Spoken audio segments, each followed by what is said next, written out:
against each other in round 5. We've already picked the matches, and oh boy, we know who they are. We're gonna wait a little bit. So, boy, I'm excited for the upcoming round 5. I mean, we've already seen so many great battles, even just on the VGC side stream, right? You know, Giovanni Costa versus Tobias. That was such an intense match. The 3v1 with the Eevee, if you missed it, you've missed out, I'm afraid. It was a fantastic match. It looked like all was lost for Dragonite, and then back it came. It really showed kind of how these games go to the end and how they stay exciting all the way through. Yeah, and well, up next is going to be a battle between Rajan Bal, who actually ended up top-cutting the national championships last year in Columbus, Ohio.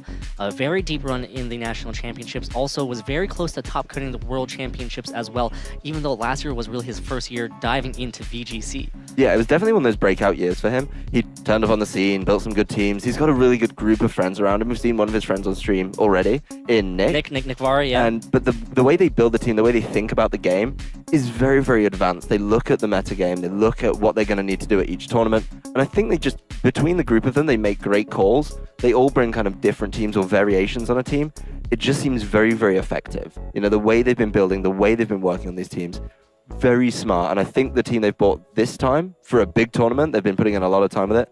The team they've bought, I'm sure, is absolutely fantastic. I've heard them say that this might be one of their most favorite formats. This is such a creative format that you know, Nick Navarre and his friend Rajan Bal, who we're about to see on stream, are building so well in. On the other side, of course, is one of Europe's best players, Alex Gomez, who came as a runner-up in the Sheffield Regional Championships earlier this year that was broadcast over in Europe. And, of course, he was also a national champion last year from the UK National Championships as well.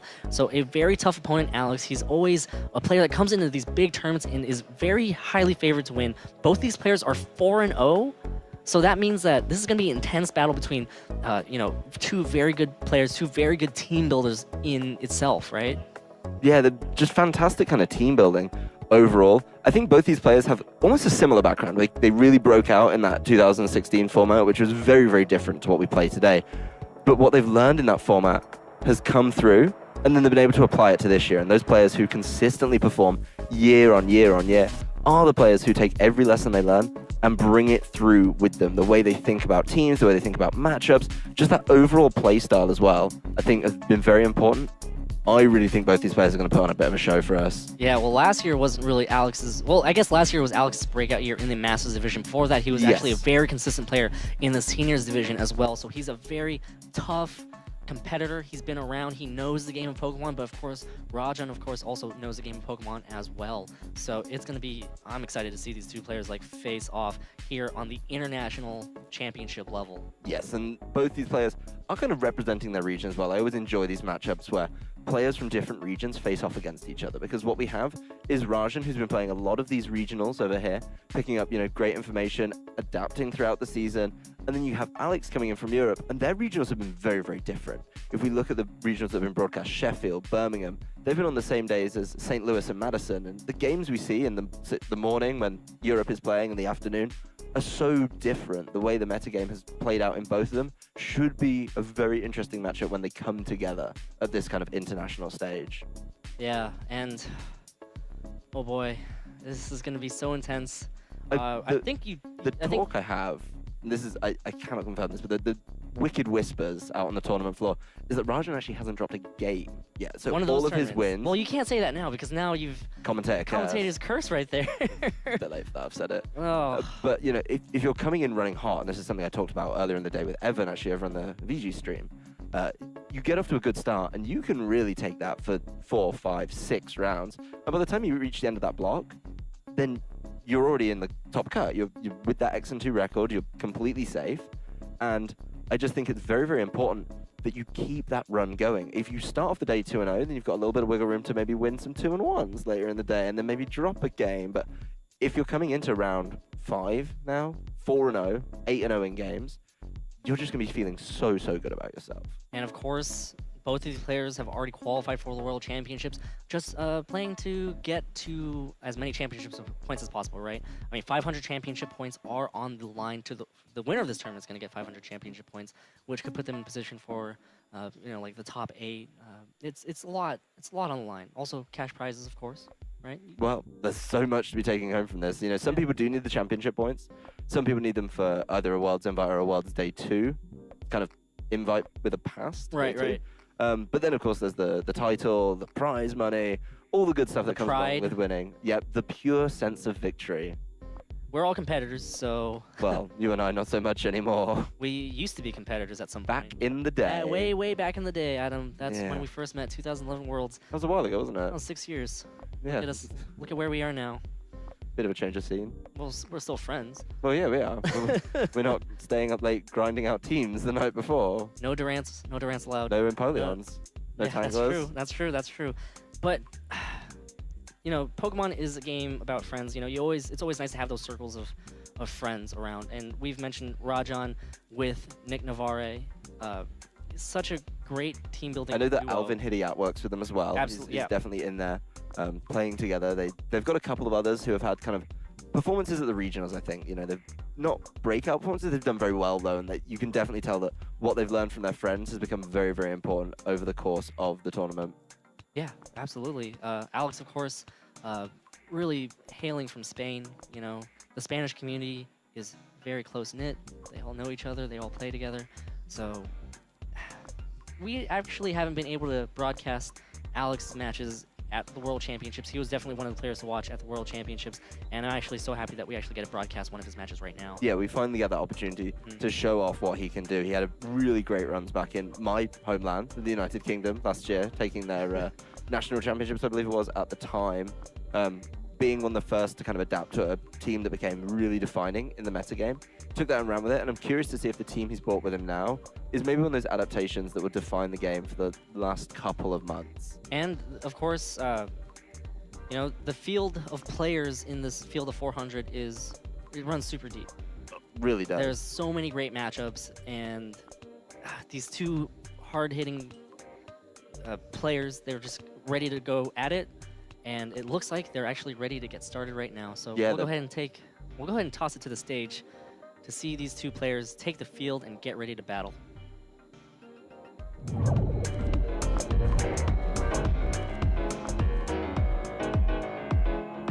There you see Rajan on your left, and of course Alex Gomez on your right.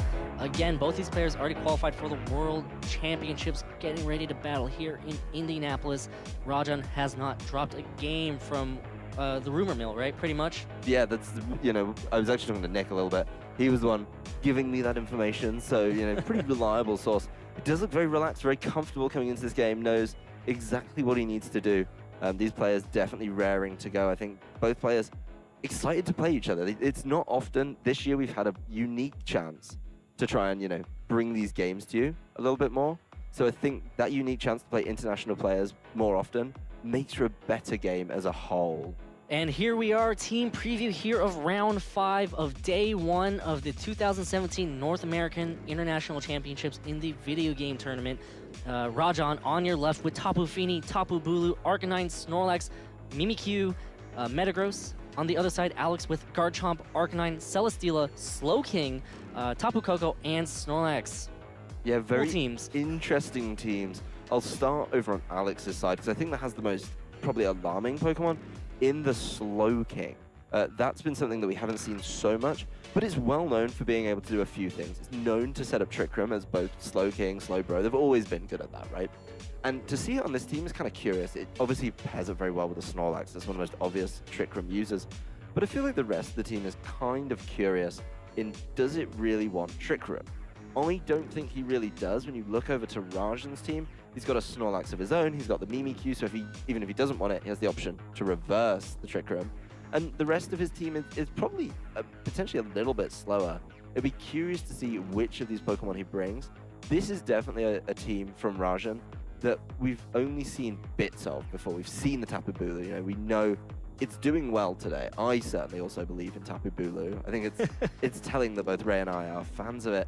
But alongside that, you see the Metagross. It's something that hasn't been so popular this year, mainly due to the prevalence of Garchomp and Arcanine, two of its weaknesses in fire and ground, and it's just been very hard to effectively use. And here we are getting ready to get underway between these two wonderful, great players. Again, Rajan has not dropped a game all day. Alex, of course, one of the best European players. Oh boy, here we go. Alex gonna lead with Garchomp and Arcanine. Very standard leads from Alex's side, as Arcanine and Snorlax are the leads that Rajan decides to go with. Arcanine here gonna be going for Intimidate, so really good Intimidates from both sides right there. Oh look, more Arcanines. But it's the key thing with Arcanines coming out is how much value do you get out of your Intimidate. That's what a lot of people have been leading it with the Tapu Koko, but both the Arcanines in this game actually get great value out of their Intimidate because they intimidate the other Arcanine and a physical attacker. That Garchomp on Alex's side is still a threat to the Arcanine. Don't get me wrong, it's still going to do a lot of damage, but at the same time, not as much damage, and whatever he decides to switch in, if that's the case, is going to take less damage because of the Intimidate. Snorlax is certainly an interesting one to get intimidated though, because people have been back and forthing all year about whether Curse or the Belly Drum is better. Now with the matchup, I don't think either of the setup moves are particularly preferable, but I think, he does need to try and carve out an opportunity for at least something to make up for that Intimidate. Arcanine switching out, gonna go into Mimikyu here, gonna bring out that Disguise, one of the newer Pokemon introduced in Sun and Moon. Snorlax also gonna switch out right here, gonna go into Tapu Fini, gonna go ahead and bring that Misty Surge, gonna bring out the Misty Terrain, and gonna prevent any sort of status from being able to hit the field on any grounded Pokemon. As Garchomp on Alex's side, using this turn to go for a Swords Dance right here, gonna set up its attack stat by 2 stages as Arcanine uses Toxic, but of course the Misty Terrain takes effect and blocks that Toxic. Well, I think that's one good, one bad from kind of the way that turn panned out. Rajan obviously made a double switch. That's a very risky play to do, but he did get both his Pokemon in safely. The Mimikyu still has Disguise in play. That's super important. And the Tapu Fini didn't take any damage on the way in, which is also rather important. So Arcanine really being neutered, trying to get that Toxic in, that's kind of the bad side of this turn. But the Garchomp getting the Swords Dance for Alex is the good side of that turn. He's now dealt with the Intimidate. He's mitigated that by going up 2 stages, so the drop of 1 nets him a +1 in his attack, and he's going to be able to do a lot of damage. Mimikyu, though, on Rajan's side of the field, probably going to cause a few problems. I think with that Fairy typing, play rough is really going to do a lot of damage, and he's just going to have to be a little bit careful of how much he tries to capitalize, of course, on that Swords Dance. Arcanine switching out here, gonna go into Tapu Koko, gonna go ahead and activate Electric Surge here, and gonna change the terrains up a little bit, gonna bring out the Electric Terrain as Tapu Fini using this turn to protect, not gonna want to take a possible Tectonic Rage from that Garchomp. It is gonna be able to go through that Protect though, but just doing a little bit of damage, about a quarter of what it normally would have done. So right now is a good position for the Mimikyu to be able to set up a Trick Room, kind of deal with this just a little bit better. Well, I think this Tectonic Rage is certainly interesting. He has the Swords Dance, and maybe he feels his time with the potential to use Garchomp is certainly limited. There's a number of people after the Swords Dance, they Tectonic Rage the turn immediately after because they want to get some value out of use of that move. Yep, and Mimikyu here using Trick Room, gonna set it up, and again, good position right now for Rajan. So Rajan is doing exceptionally well, staring down the face of this Garchomp with a Swords Dance under its belt. Yeah, he's really just not gone on the offensive yet, but he's managed to set himself up. The Tapu Koko and the Garchomp on Alex's side are 2 of the fastest Pokemon in the format. They're really, really quick. Tapu Koko in particular. Yes, Tapu Fini doesn't have a great matchup against the Tapu Koko and is probably still going to be forced to switch out, but Alex has already used his Z move. He wants to get control of the terrain for later, so it's definitely a worthwhile switch overall. Tapu Fini's forced to switch out here, not going to want to get KO'd just yet. Rajan using this turn to send in Snorlax here, as Alex actually going to be forced to switch out that Swords Dance Garchomp in a Celesteal, kind of trying to get around that possible play rough from the Mimikyu, but instead, alright, well, that is a Twinkle Tackle coming out from the Mimikyu here. Gonna hit into that Garchomp slot. This could be a really big switch from Alex. If he's managed to predict a Fairy type attack, in this case the big Twinkle Tackle coming out from that Mimikyu, could be a really important switch. It is going towards what was the Garchomp, is now the Celesteela. So this is going to be another Z move that's not getting full value out of it. It does do a decent chunk of damage, but I'd say not really enough for a move of that importance, which the Z move is. It went from being a KO on that Garchomp into just a little bit of chip damage on that Celesteela. Tapu Koko using this turn to use Volt Switch here and switching out and trying to regain some momentum on Alex's side. Gonna come back in with Arcanine and go for an Intimidate onto both Mimikyu and the Snorlax. So a good Intimidate again for Alex. This Arcanine, this Intimidate's paying off pretty well. Every single time it's hitting 2 physical attackers. Yeah, and that's something when we look at Rajan's team actually, that he's only really got Tapu Fini as a special attacker. So Alex is guaranteed to get great value out of this Intimidate every single time. I think that's very important in his team decision that he gets to bring it. But Celesteela and Arcanine together against Mimikyu Snorlax I understand the Trick Room's in play, but I still feel getting that reliable damage out, particularly towards that Celesteela, is going to be a little bit difficult. Yeah, absolutely, Adam. And boy, this is already a revolving door of Pokemon. So many Pokemon have switched out so far, and Rajan's been making a lot of switches, and I think that's something he needs to do to establish board position. But Alex has also made a number of switches around the same turn, so he's never really fallen behind. The Arcanine is just going to keep coming in and out while he has all 4 of his Pokemon. He's completely free to do that. And with the type synergy across his team, those switches become a lot easier. Rajan, if you look at him in the bottom left-hand corner there, definitely looks a little perturbed by what Alex has been doing with him. Arcanine switches out for that Garchomp on Alex's side. The Mimikyu on Rajan's side switches out for Tapu Fini, as Celesteela is just going to go ahead and do what Celesteela is well known for. Going to go for a Leech Seed here, going to connect on, well, it's going to hit one of the Pokemon on the other side, as Snorlax, revealing that it has Stockpile here, going to boost its defense and special defense by 1 stage, so it can actually stockpile just twice more in the rest of this game. Yeah, that's certainly a nice adaptation from the Snorlax on Rajan's side of the field. Not many people have actually picked up on Stockpile Snorlax this year. It's a very good move in boosting both special and physical defense. So you do get a lot of value out of it. A little bit different to Curse, which you get kind of an offensive and a defensive benefit. But it does make me curious as to the moves that he's relying on here. Both his Pokemon on the field right now have taken a pretty decent amount of damage, I think. You know, not quite under half, but around that kind of 30-40% mark. And it does put them in range for easier knockouts, especially when this Trick Room ends. When this Trick Room ends, Alex is really going to be able to, I think, start moving the game along a little bit quicker with things such as that Tapu Koko and potentially that Arcanine. So overall, you know, I think Rajan needs to start capitalizing on this Trick Room a whole lot sooner. Yeah, and, well, the Snorlax can set up stockpiles, but of course Garchomp on the other side has already revealed that it has Sword Stance, so it can still kind of bypass that Snorlax if it really needs to. Celesteela using this turn to go for a heavy slam here, connecting on top of Fini, doing a lot of damage. And Snorlax here revealing that it has Stockpile and Belly Drum here. So 2 setup moves on the Snorlax. Gonna go ahead and eat its berry here. It is going to be the, well, let's see what berry it is. It's gonna be the Ayapapa berry. So healing back to 50%. And Tapu Fini using Heal Pulse here. Gonna go ahead and set this Snorlax back up to full health. So really cool tech right there from Rajan's side. As Garchomp using this turn to go for an Earthquake here, going to connect onto Tapu Fini. Should be enough to pick up the KO on Tapu Fini. Snorlax is going to be able to hang on thanks to that, well, it's already naturally bulky, but also that stockpile helped out. Yeah, it really did. And this is something that Rajan's team is clearly going to focus on. With the use of both Belly Drum and Stockpile on Snorlax, I've seen players do it before in that they rely a lot on their Snorlax, but he's really doubling down with 2 setup moves on Snorlax. That is the Pokemon he wants to be dealing damage with, and that's why I talk about how important Trick Room is for him here. Snorlax is the slowest thing on the field, so he needs to be capitalizing on this Trick Room. Yes, he is going to be able to knock something out. You know, the Garchomp would fall to a big frustration or return, whichever one of those, depending on which end of the happiness spectrum he is, you know, be able to deal with that. Even Celesteela's at danger of being knocked out. This Arcanine coming in, though, does kind of make the turn a little more telegraphed, I think, from Rajan's side. Go for the Celesteela with the Arcanine. Go for the Garchomp with the Snorlax. But then he needs to be worried about Alex's switches because, again, Alex knows that Trick Room is going to be winding down. He hasn't got much damage out of the Trick Room if you're Rajan. And while that's winding down, he can then, at the right time, bring in something like that Tapu Koko that we saw earlier. Even the Arcanine and get another Intimidate down, even though it's not going to help too much against this Snorlax.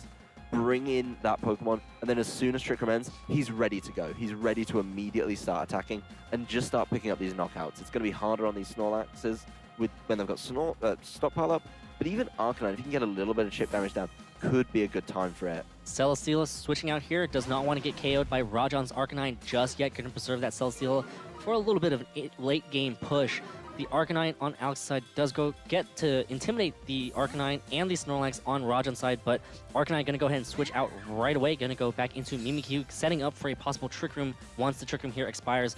Garchomp protecting here, not going to want to get KO'd as well, as Snorlax using this turn to set up and go for a Recycle. So setting up again, this Snorlax it's ready to go as it finds its Ayapapa berry. I think that's a very good turn from Rajan, actually, because what he does is he reads that turn very, very well. He knows that the Celesteela is going to be leaving the field, so he also removes his own Arcanine so he can save that for later when Celesteela's forced back in. He gets Mimikyu in on the turn when Trick Room ends, so this turn he can immediately look to set that Trick Room back up, and he's still got Disguise in play. The problem is if you double into the Mimikyu and don't get that knockout, you're still going to lose something to this big Snorlax. Snorlax is in a very good position in that it's probably just going to start taking knockouts. The Leech Seed is also going to start activating the berry, and he's put himself in a great range to try and start using that as quickly as possible. Garchomp switching out here, so this Mimikyu should be able to get a Trick Room regardless of what happens. But instead, Mimikyu now using Taunt, gonna target down that Arcanine, make sure that it can't go for another Toxic there, as Snorlax using its turn to go for a Frustration, gonna hit into that Garchomp slot, and be able to pick up the easy one-hit KO after that Belly Drum, even with the Intimidate. That's how it goes down. Another great read from Rajan. That's the only way I can describe that. This is really nice that the Leech Seed activates his berry and brings it back to nearly full health. I think he'll fall just a couple of hit points short. But overall, he reads that turn beautifully. He knows that the Arcanine is going to go for Toxic, and to do that, he's going to need to bring in Tapu Koko. So he lets the Tapu Koko come in, slaps it with a Frustration on the way in, and Mimikyu just very cleverly taunts to deal with that Toxic. That is probably one of the best ways to deal with a Snorlax once it's set up, instead of going for actual damage, going for a percentage of its health damage every single turn with the Toxic, which obviously builds up. But now he's in a really tough position. This Celesteela, again, has the option to try and set up some Leech Seeds, which could be very, very important. But overall, you know, Celesteela really kind of limiting its damage output. One of its most damaging attacks is that Heavy Slam that many of them bring. And Heavy Slam is based on the differential in weight, with Snorlax being, you know, I hate to be rude, a bit of a fat boy. It's kind of a hefty Pokemon. It's not going to do that much damage. Yeah. You know? It's definitely going to be limited in the damage output it puts out. Mimikyu now switching out, gonna go into Arcanine, gonna go for yet another Intimidate onto the Arcanine on Alex's side. Also putting himself in a bit better position to deal with the Celesteela on Alex's side as well. Right now, we see Alex withdraw the Celesteela, gonna go back out into Garchomp. Good switch right there, maybe expecting that Arcanine to come back in.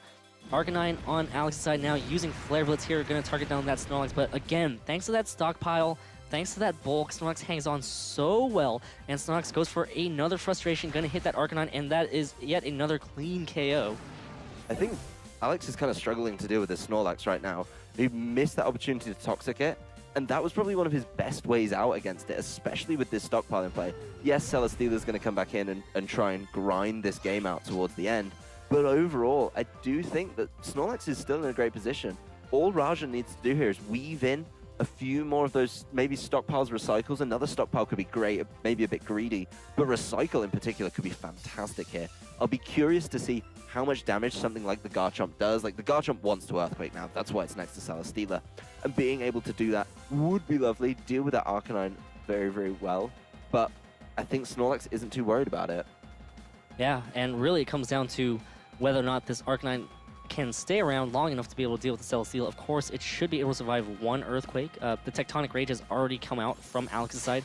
Arcanine using this turn to protect, maybe expecting Celesteela to protect here, but instead Garchomp goes for a Rock Slide, not even Earthquake, as Snorlax avoids the attack. Snorlax using Frustration, gonna hit this Garchomp, doing a lot of damage, and another clean one-hit KO.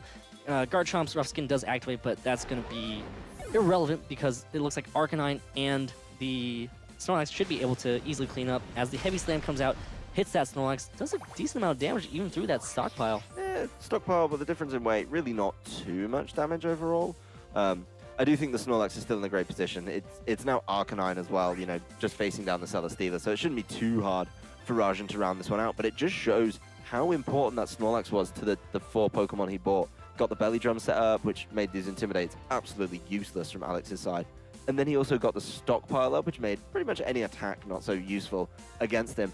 Just seeing how well he played around the Snorlax is really interesting. I'd be curious to know, you know, what rounds out that moveset for it. You know, it just seemed very, very good. You know, obviously we've seen all the moves, but he's given up another offensive move. Most people bring Frustration or Return, and then another offensive move, usually in high horsepower.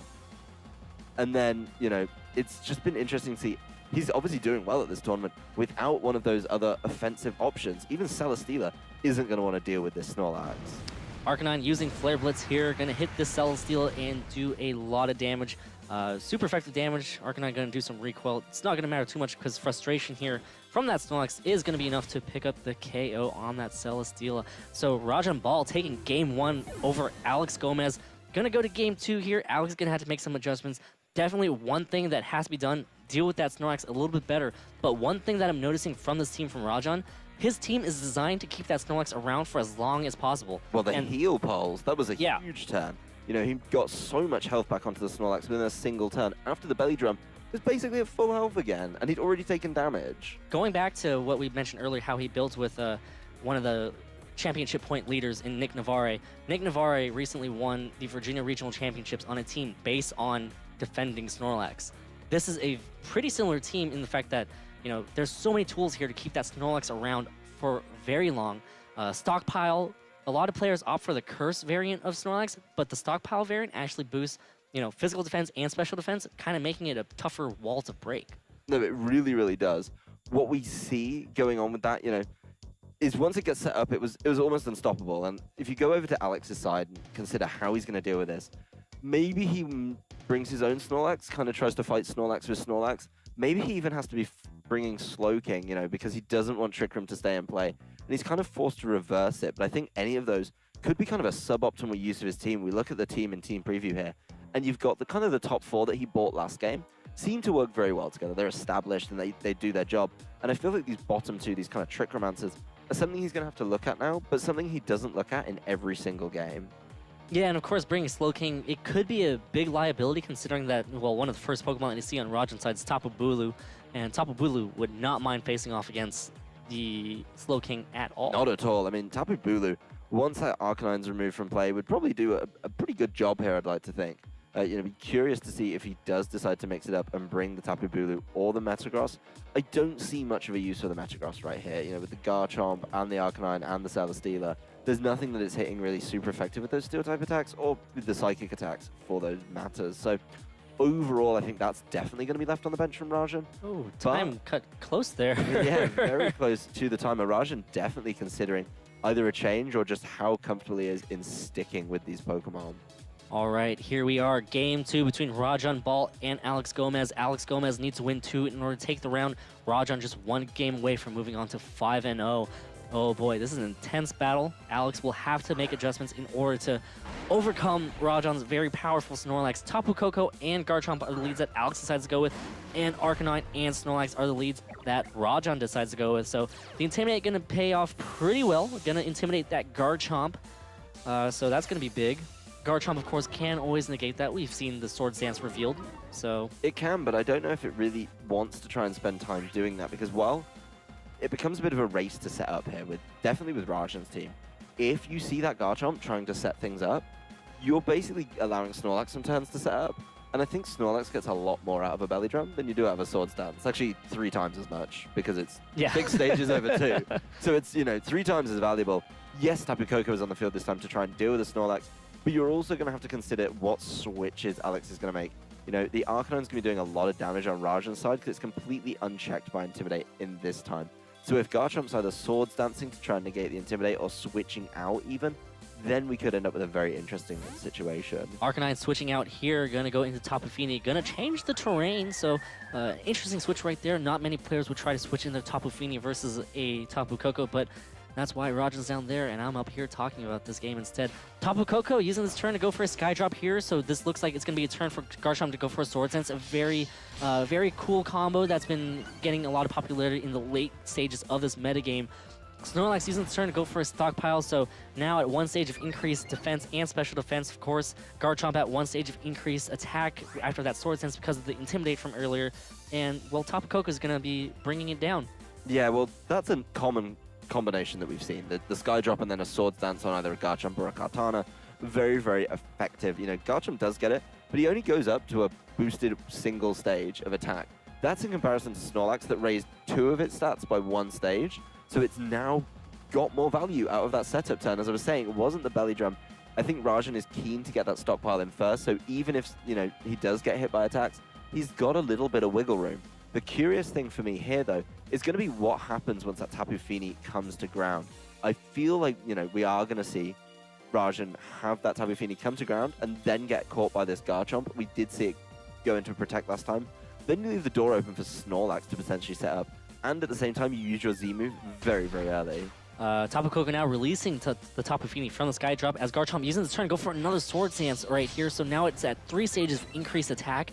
That's a lot more threatening than 1 stage as Tapu Fini using Heal Pulse here, but the hit points are full. This isn't even a Belly Drum Snorlax, so Garchomp taking minimal damage right there as Garchomp gets to go ahead and activate its Rough Skin. So now Tectonic Rage will be able to do a lot of damage, pick up the KO on Tapu Fini easily, or it's going to be pretty close with that Snorlax. I think Alex made the best of the situation there. Knowing that Garchomp was pretty much free to at least make a move and get away with it pretty much scot-free, the Tapu Fini over-guessing what was going on in that one. You know, the way we saw that one happen was the Tapu Fini actually decides to try and heal up the Snorlax in anticipation of an attack from that Garchomp going towards Snorlax. It doesn't do that, so Tapu Fini actually ends up essentially wasting its turn. What I would have liked to see from Tapu Fini there is actually an attack into the Garchomp. That would have really put the pressure on Alex, but Alex, the right decision, knew what he had to do. Get another Swords Dance, and then he went unstoppable. Forcing Snorlax to switch out, so Mimikyu now going to switch in, maybe expecting the Tectonic Rage to hit there, instead busting the skies instead of doing a lot of damage. Now Tapu Koko taking Tapu Fini back up into the sky as well. Garchomp using another Swords Dance, 5 stages for increased attack. Gutsy plays from Alex right here, but, you know, it could have been worse. It could have been a Tectonic Rage to just bust the disguise. I think Alex knows he's got these opportunities to try and do that while either Snorlax is trying to keep setting on up, while Tapu Fini's throwing heal pulses at it. You know, Mimikyu coming in with the disguise, something Alex was definitely aware of, and fantastic play from him. Now all he needs to do is start getting attacks down. This Tapu Fini will be dropped by Skydrop and will be comfortably knocked out if it is, of course, caught by a Tectonic Rage. At this point, you know, even an Earthquake would do it, but he would easily take his Tapu Koko out with him. He does need to be a little bit considerate, though, of this Mimikyu taking the field. If he goes for that play into the Tapu Fini, then the Mimikyu is going to be entirely free to try and set up this Trick Room, which could, as we saw in Game 1, use of Trick Room swing in Rajan's favor. Earthquaking his own Tapu Koko right here, knocking out his own Tapu Koko. Sometimes that's the play you have to make here. Picking up the KO on Tapu Fini clean, of course, going to be busting the disguise on this Mimikyu, but that means Mimikyu now will get to, you know, set up. It can easily go for Trick Room or even just straight up go for a Twinkle Tackle to pick up the KO on this Garchomp. I think it's going to be really important what we see coming out of this Trick Room Mimikyu comes now. out. The Trick Room is the decision that Rajan decides to go for. And overall, with the Pokemon we've seen on his team, I think a lot better. There's no point in bringing his Arcanine right now. And, you know, the Mimikyu doesn't actually have to go for the Twinkle Tackle to get the knockout. That damage that Snorlax put down on it earlier is actually going to be a lot more valuable than you think. But Alex clearly was okay letting that Trick Room go up because he does have a Snorlax of his own. Well, this might end up being a Snorlax mirror match here because, well, this Garchomp's going to get outsped by both Snorlax and the Mimikyu. So Mimikyu can easily pick up the KO on with that play rough, like you said. Yeah, of course, there is the potential for Alex to be bringing in his own Arcanine. We haven't seen what that, you know, what's going to be pretty much how he's going to try and negate it. But I do like that the Mimikyu's in play here. That Twinkle Tackle is going to be doing a lot of damage, whatever he goes for. And Rajan Snorlax, again, just seems to have what could be considered an upper hand with the use of both setup moves. Yeah, and we'll have to see what kind of variant Snorlax that Alex runs as well. It could be the Curse variant, it could be the Belly Drum variant, it could be even what Rajan was using, because I believe that was actually gaining a lot of popularity in Japan in the Japanese metagame. Oh, Snorlax on the Alex side using Belly Drum right here, going to be able to set up, going to be able to activate its berry as well, thanks to the Gluttony ability. Going to go ahead and munch away on that berry there, so we're going to go ahead and see that it is going to be the Figgy berry, so berry choice. So now Snorlax going for a frustration onto the Snorlax with a critical hit, doing a lot of damage. Mimikyu on Rajan's side using Play Rough here, going to connect onto the Snorlax on Alex's side, and now Alex gets to go for a Tectonic Rage here. I think that's Rajan not respecting that Garchomp, not kind of thinking about it actually not protecting it. I think he was expecting it to protect. That's why he doubled into that Snorlax. But, you know, he doesn't make that prediction. Alex knows he's probably only got one chance to get an attack out of this Garchomp. In this instance, he does go for that Tectonic Rage. It's going to be a pretty comfortable knockout. Easily on that Snorlax, just sending it to the core of the planet right there. So, oh boy. Yeah, so Belly Drum on that Snorlax, good information Rajan to have if this goes to a Game 3, possibly. Arcanine going to come in for Rajan's side here, going to go for Intimidate onto, well, Garchomp and Snorlax. Now it's a 5 stages of increased attack on the Snorlax. It's 4 stages of increased attack on the Garchomp. So even though that Intimidate comes out now, it might be a bit late. I think this Mimikyu needs to be throwing out something. You know, depending actually on what Alex's Snorlax has, it might not be able to attack the Mimikyu. If it's like Rajan's and actually doesn't have anything other than a normal type move, then it won't be able to deal with it. And this Mimikyu could go after the Garchomp, and then it gets slowed down. But it is still going to be able to answer the Arcanine. Undeniably, a real answer to this Arcanine. So a lot of pressure could be on this Mimikyu to deal pretty much all the damage for the rest of this game. And there's still one more Pokemon in the back for Alex. I'm not sure if that Pokemon has been revealed yet. I don't think so. It has not been No. shown. He's kept it. You know, he showed that Tapu Koko right off the bat. Arcanine probably doing one of the best things it can to try and stick around. Yep, Arcanine has to stay around the field just in case that Celesteal is in the back. Snorlax using his turn to go for a Recycle, though. Good call right there from Alex. You know, not getting a bit too offensive there and just immediately targeting down that Arcanine. So Snorlax here going to eat, again, a Figgy Berry as the Twinkle Tackle comes out just to make sure it doesn't miss. You know, that's always a smart play. Yeah, it's probably a turn too late, I think, for this Mimikyu. Wanted to get it down last time before the Tectonic Rage came in. But, you know, showing it off, making sure that he does get the knockout on Garchomp, it is going to be one way to try and open up a door. Alex has made the smart play in going for the Recycle there instead of attacking into the protecting Oh! Doesn't go Snorlax. after the Garchomp, though. Still not concerned about it. And that is not even enough to pick up the KO on that Snorlax, as Garchomp now using Earthquake here, going to connect onto every Pokemon on the field except the Arcanine. So Alex's Garchomp staying out on the field for a lot longer than I ever would have expected it to. When you're staring down the face of a really well-boosted Garchomp, you try to knock it out immediately, but right there, Rajan really seeing that Snorlax was the bigger threat. Yeah, Rajan, definitely interesting decision-making. I'd be curious to talk to him maybe a little bit about it. We do get forced to see Alex's last Pokemon in the Slowking. So maybe, you know, Rajan gets some information that's important there. When he sees Snorlax, he can maybe assume that the Slowking is the last Pokemon that is on that field. But I think Rajan, you know, didn't really deal with the Garchomp quickly enough. Needed to get that Mimikyu in, maybe try and set down something, you know, a little bit more with it, try and get it knocked out with a Twinkle Tackle. But he was so scared of that potential Arcanine switch in, he never went for it. Yeah, so Rajan right now looks like he's about to lose his first game of the day.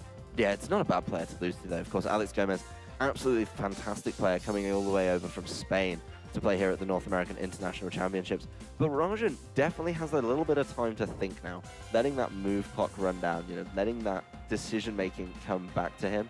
I think overall is probably the way to be playing it. Yeah, and well, Slowking now revealing some tech moves of its own, going to go for a Heal Pulse onto the Garchomp on Alex's side.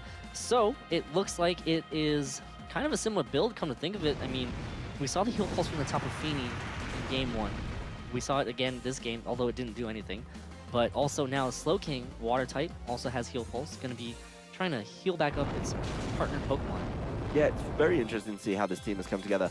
And that extra turn being played by Rajan is actually very good information to get out of this Slowking. If he wasn't comfortable playing against it and didn't know the full moveset, at least he's got one piece of information about it. That's very, very important. All right, ready to go here in a Game 3 of Game Round 3 is 5. going to be a belter. Both these players capitalized on Trick Room very, very well. But Rajan there, you know, caught out by that Swords Dance. I think he needs to watch out for that and maybe adapt the lead up a little bit, because that's something that he's done in both these games. The curious play in this one, though, I think, is that Alex's predictions were kind of, or Alex's move choices, rather, were throwing off Rajan's predictions, because he would never expect him to Earthquake his own Pokemon, particularly a Tapu Koko. That's wild. Well, to be fair, though, you know, Alex's Tapu Koko did do enough. It used Sky Drop twice, allowing Garchomp extra turns in order to be able to set up the Sword Stances that it needed to be able to start sweeping Rajan's team, so... Oh yeah, the Tapu Koko with the Sky Drop. I think it'd be great if you could weave in those Earthquakes alongside the Sky Drop, get the Tapu Koko and a partner out of the field, then Earthquake the other Pokemon. But that's definitely one of those unique situations that is almost hard to get, I think, with this team. Be curious to see how often he pulls it off, if he pulls it off in Game 3. And I think, you know, Rajan, even though those four look absolutely premium, it would be curious to see if Tapu Bulu warrants a place in this team, with the Slowking and the Snorlax coming, along with Garchomp and Tapu Koko. You know, you've only really got one Pokemon there that is potentially causing you a problem, which is a boosted Snorlax. Tapu Koko doesn't deal, of course, with the Tapu Bulu, especially if it gets control of the terrain. And exactly the same with Garchomp. A lot of those big damage turns for Alex were relying on the move Earthquake, which damages absolutely cut when a grassy terrain is in play. Yeah, boy. Tough decisions right now for Rajan. Alex has already made his decisions here, so he's ready to go into Game 3. Rajan trying to figure out what mode of his team he wants to go for. You know, the four Pokemon that he brought, the Arcanine, Tapu Fini, Snorlax, and Mimikyu, have done so well. Even in the last game, he had the correct pieces in order to take that game away from Alex, but Alex just played exceptionally well. No, Alex played that absolutely perfectly. He really learned a lot from Game 1, and I think Rajan probably learns a lot from Game 2. You learn a lot more from a loss than a win in some instances, because when players particularly when they've lost the first game and their back's up against the wall, they then have to pull out something a little bit more secret to try and earn that win. They have to really work for it. And to see him pull out some of these moves and some of these kind of play styles, very, very interesting as Alex completely changing the lead. Alex now switching it up, going to go with Snorlax and the Slow King here. Rajan leading with Mimikyu and Arcanine, so straight Trick Room mode for Alex. Well, this is one of my favorite kind of turns that we see in competitive video game. What we do end up with is that mind game. It's absolutely awful to be a part of it. But you have to decide if you want to reverse Trick Room, you have to call your opponent's bluff and not set the Trick Room up for them, or you just let Trick Room go up and try and capitalize on it. This Mimikyu is probably one of the best Pokemon to let Trick Room go up with. It definitely has options for itself to start capitalizing on that. But if the rest of Rajan's team is kind of that faster mode, something like the Tapu Fini, then he probably doesn't want it to go up. We see the Snorlax, so probably theory, let it go up. Trick Room mode, here we come. Snorlax going to switch out on Alex's side as the Snorlax comes in for Rajan's side. Arcanine going to switch in for that Snorlax that was on Alex's side and going to go for Intimidate onto both Mimikyu and the Snorlax. So, well, that's pretty good, except Snorlax can just belly drum that away. Alright, Mimikyu now using Taunt on the Arcanine was the Snorlax, so preventing Snorlax from being able to set up at all. As Slow King is going to go ahead and do the favor and set up Trick Room. Well, that taunt going towards the Snorlax on Alex's side of the field, very interesting. Doesn't want it belly drumming, doesn't want it setting up with any other weird things. And, of course, the taunt on the Arcanine actually pays off for him because he can't get Toxic, and he doesn't have to bring Tapu Fini to prevent getting Toxic. So I think that was a really safe taunt from Rajan. The only option that was coming in, even Celesteela coming in would have been a great target to taunt because then it couldn't Leech Seed. And if Garchomp came in, you can't set up a Sword Stance. Yeah, so many things shut down. What's the last Pokemon? Well, Tapu Koko couldn't... Whatever. Yeah. Tapu Koko is the only one it wouldn't got any value out of. But, that's just a smart and safe play from Rajan. Now the Slow King set up the Trick Room for him. Rajan actually got his Snorlax in, while Alex took his Snorlax out of the Trick Room because he was so scared of probably the Mimikyu setting up a taunt on it. Yeah, Snorlax now switching back in. It will be able to set up now, especially since Mimikyu on, Rajan's side going to switch out. Arcanine going to come in. It's really a revolving door of Pokemon here. The Intimidate is going to hit that Snorlax, but again, we've already seen the Belly Drum. It's not going to matter. That's just increase it to 6 stages of increased attack anyways. Now, Snorlax on Rajan's side gets to go for a Belly Drum, cutting its HP in half to maximize its attack stat. So now its attack stat has been quadrupled. And the joy of Belly Drum is that it does 50% to yourself, but hey, guess what? You heal back up with your own Aya Papa Berry because of the Gluttony ability, and Alex forced the Trick Room back. When you use Trick Room again, it means you made a mistake. Yeah. If you have to reverse your own Trick Room, it seems like the pace of this game kind of sits with Rajan now because even though the Trick Room's not in play, the Snorlax actually, with those boosted attack stats, is absolutely insane. It's so difficult to handle. Even without the Trick Room, obviously Slow King might have a bit of an answer to it, but, as he starts making these switches, potentially trying to get as many Intimidates out, he's going to need more than 1 or 2 Intimidates to handle this Snorlax. And if Rajan can start targeting frustrations over to Alex's side on the right targets, he's going to be able to start picking up knockouts very comfortably. Yeah, and Alex switches in the Arcanine to intimidate the Snorlax and the Arcanine on Rajan's side instead of that Slow King, as Arcanine uses Flare Blitz here, going to connect onto Snorlax.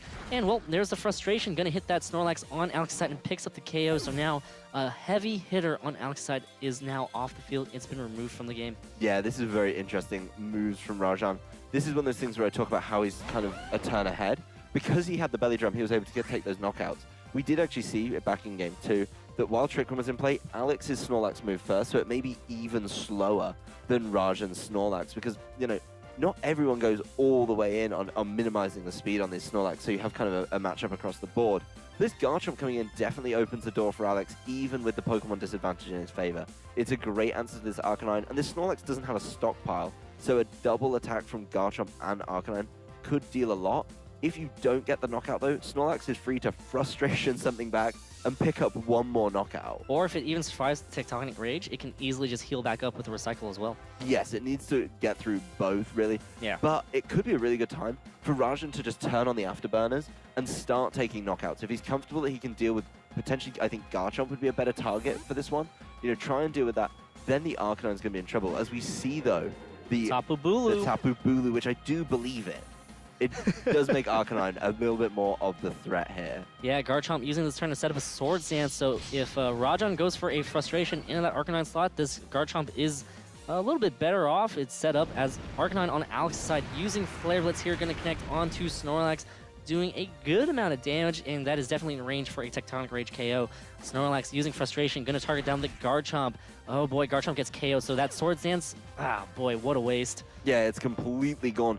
And that's a thing I think Rajan learned from that game too, because so many Swords Dance got set up on him, he didn't respect it, didn't deal with it, and then he lost. So in this game, he looks at what happened there, knows that Alex really loves getting a Swords Dance on this Garchomp. I'll just take that turn to knock it out with Frustration.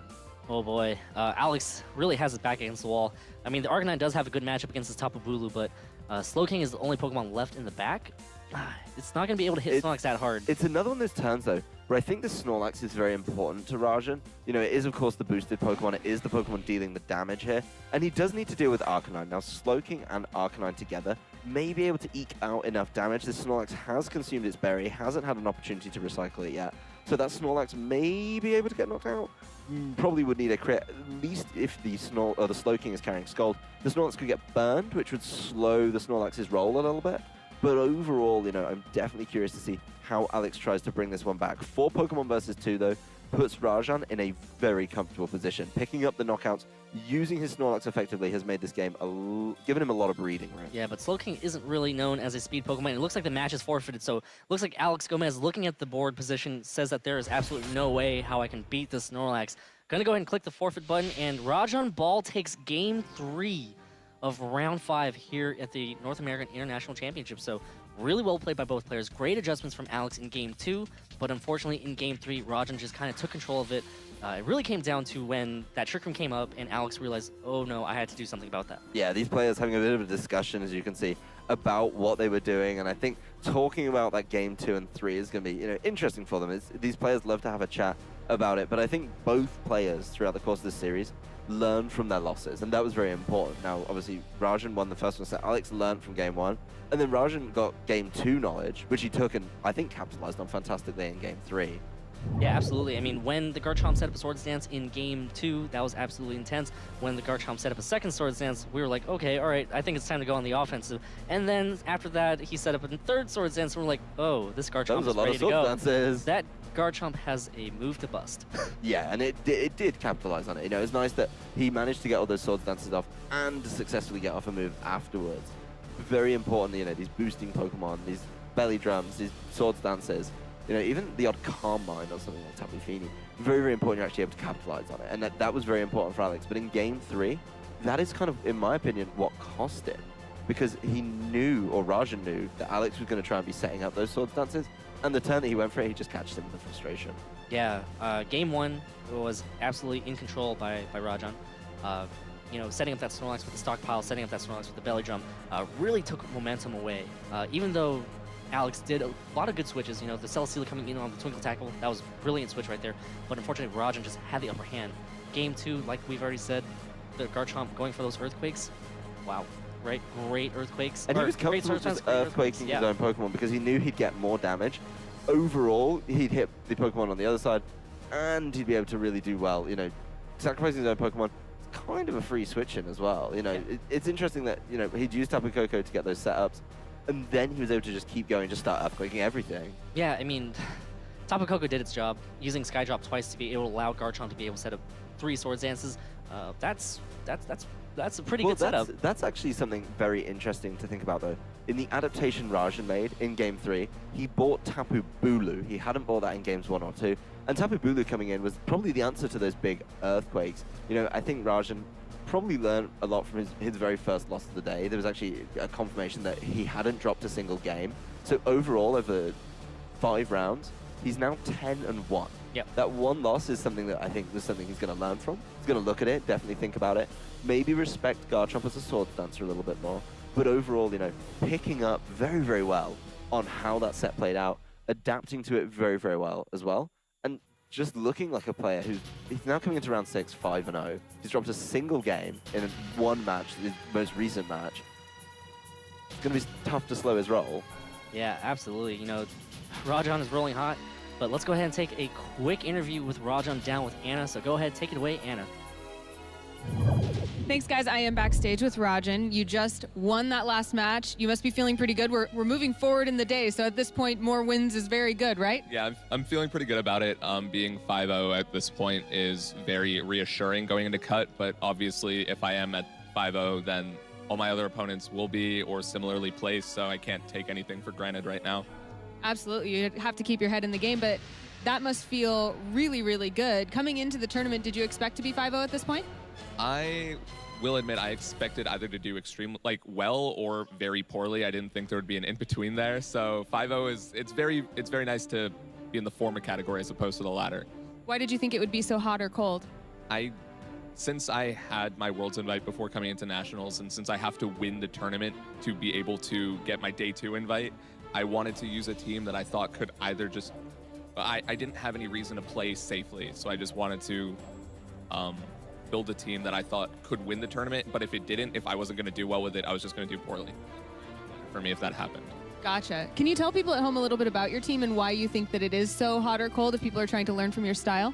I guess the main thing on my team, the 6 Pokemon were Mimikyu, Snorlax, Tapu Fini, Tapu Bulu, Arcanine, and that's embarrassing. Arcanine, Mimikyu, Snorlax, Tapu Fini, Tapu Bulu, and I'm actually Metagross. Okay, so at this point in the day, you can have brain farts all you want. You've been working really hard. And I guess what I like about the team and what could have done well is it does exchange some weaknesses to common Pokemon, like Tapu Koko, like Swords Dance Garchomp, as we saw in the match, in exchange for having a lot of resources to deal with as many threats as possible. So if I had to play strong players like Alex, and if things didn't go my way and the way that they did, then I could have issues. Whereas it's not the safest of teams to use against common Pokemon. Gotcha. And speaking of playing against Alex, tell us a little bit about this last match. You said a lot of it kind of came down to Snorlax. Yeah, so it was a lot of fun to play Alex. He's a good friend of mine, and we've talked a lot this year. We've never really played before. So I guess what mainly happened with this match was his scariest Pokemon were Garchomp and Belly Drum Snorlax and Trick Room. My Pokemon that was the scariest for him was my Stockpile Belly Drum Snorlax, which was faster than his Snorlax. So he was trying to maneuver his Garchomp to deal with my team outside of Trick Room or to maneuver his Snorlax in Trick Room. And it was just a lot of back and forth as to who could have what set up and threaten each other more. And you were able to come out on top, and what do you think was the main reason for that? Well, I was able to win game 1 because there was a lot of information management happening, and I was able to set up my Snorlax early without it taking too much damage. He didn't bring his Tapu Koko, so he wasn't really able to set up his Garchomp as reliably. But game 2, he beat me extremely handily because he was able to set up his Garchomp very well, set it up to +5, I think, and it tore through everything, even his own Pokemon. And game 3 was just he took a different approach to the game. He tried to bring a slower mode. He led Slowking Snorlax, and I just didn't let him set that up so my Snorlax could win before he set up his Pokemon. Sounds awesome. I thank you so much for sharing all of your insight with us. I know that the people at home are learning quite a bit, as am I, and wish you absolutely the best of luck as you move forward in the tournament. Thanks so much. It has been a pleasure to have you. And now it's time to head back to our casters. Wise words of wisdom there from Rajan. You know, great insight into exactly what goes on in the player's mind as they play. It definitely helps me remember the 6th Pokemon, but he didn't need to bring it in that game. So, of course... He only needed to bring 4 Pokemon. Yeah, he just forgot about Metagross for a little bit. But I'd be curious to see if we catch up with him later in the day, of course, you know, does that Metagross come to the fore? Or is there a matchup that it's just so good in that you cannot leave it on the bench? Yeah, I mean, there's always that one Pokemon that you don't use unless for absolutely that one situation that you run into a tournament. So we'll just have to wait and see exactly, you know, if he does have to bring it and if he remembers if he even has it on his team. Yeah, well, if he could remember it, I'm sure there's a matchup it does well in. With some of these, you know, Tapu Pokemon, the Steel typing's probably going to help out a little bit. Yeah. Tapu Lele, I think, is something he may be preparing for, maybe worrying about while he builds. And if he can get it going, it does have access to some interesting moves. Tapu Lele kind of shuts down the most common move on Metagross, which is that Bullet Punch. But if it's got another Steel-type move on there, it's going to be doing so much damage. I just don't think this is the matchup for it at all. It's going to be one of those situations where he's going to see it in team previews. It's like, oh, wait, I have Metagross as a 6th Pokemon. Oh, there right? it is. It's so good right now. I'll bring it to this one. It's a psychology thing, right? Yeah, maybe it's just going to be a pleasant surprise from later in the day. Maybe tomorrow it's going to be so useful for him, while today, not so much. Anyways, we're going to go ahead and take a quick break, and when we return, round 6 of the 2017 Pokemon